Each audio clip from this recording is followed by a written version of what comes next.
Bonjour, je vous présente ici la Tegra Note 7. Donc c'est pas une tablette tout à fait récente puisqu'on en a déjà entendu parler, on l'a déjà vu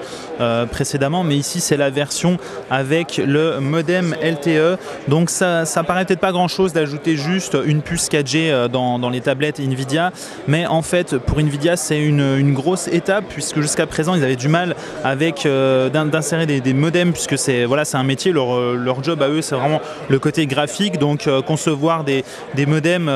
et les intégrer dans des smartphones c'est un peu plus compliqué. Donc vraiment c'est une grosse étape pour eux qui va leur permettre de vendre du coup beaucoup plus facilement leurs produits à des constructeurs comme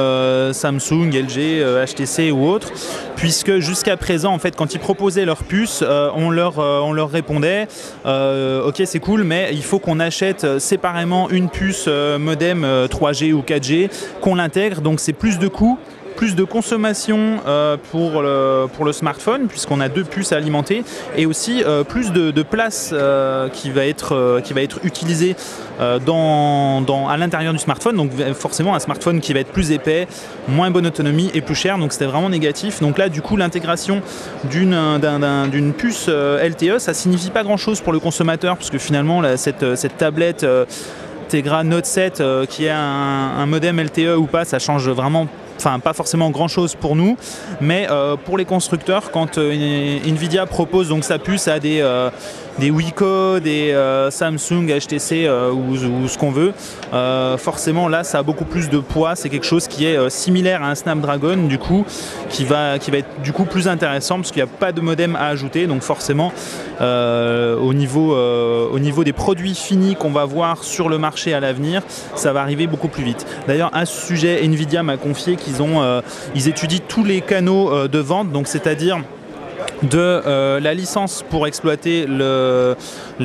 chipset Tegra au constructeur, jusqu'à la vente du chipset Tegra au constructeur, mais aussi même carrément la vente de ce référence design, donc carrément la tablette complète finalement, avec ici un autre nom, ce que vous voulez, et quelques apports logiciels par le constructeur. Donc il m'a dit par exemple pour la France, on pourrait très bien imaginer une Fnac Gaming tablette ou quelque chose comme ça, qui serait exactement cette tablette mais avec un logo Fnac derrière, ce genre de choses. Et du coup là on aurait vraiment quelque chose de commercialisable, donc conçu par Nvidia, brandé Fnac et vendu par Fnac, parce que encore une fois la vente de produits finis, assurer le SAV, faire des stocks, etc., faire la promotion d'un produit, etc., c'est pas le job de Nvidia. Même leurs cartes graphiques finalement ils les conçoivent pas eux-mêmes, ils les font fabriquer par d'autres constructeurs comme MSI, Asus ou autres, qui vendent les cartes graphiques, qui assurent les SAV, les boîtes, etc.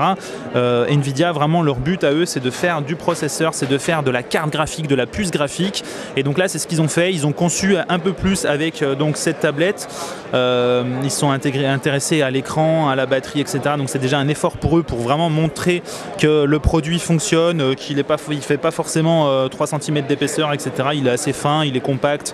il a une autonomie correcte, etc.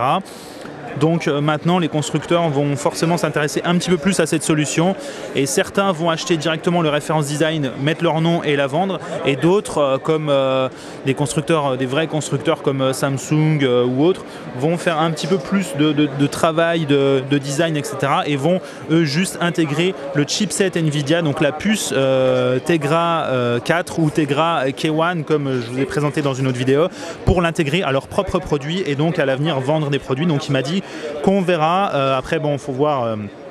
ce que ça vaut, hein, parce que bon c'est la parole d'un responsable de la marque, donc ça vaut pas forcément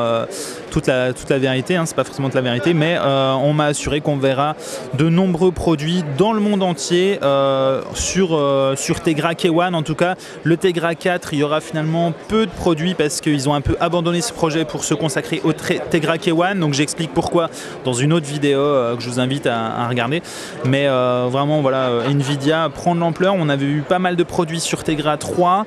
finalement très peu en Tegra 4 et voilà, j'ai eu les explications pourquoi, ça se tient et ça me semble une bonne approche. Après il est encore beaucoup trop tôt pour dire si ça va fonctionner ou pas, mais voilà, en tout cas le Tegra 4 fonctionne, on a la preuve en cette tablette, c'est pas juste une puce graphique qu'on nous propose, c'est vraiment une tablette qui fonctionne et le Tegra K1 est vraiment impressionnant, donc à voir si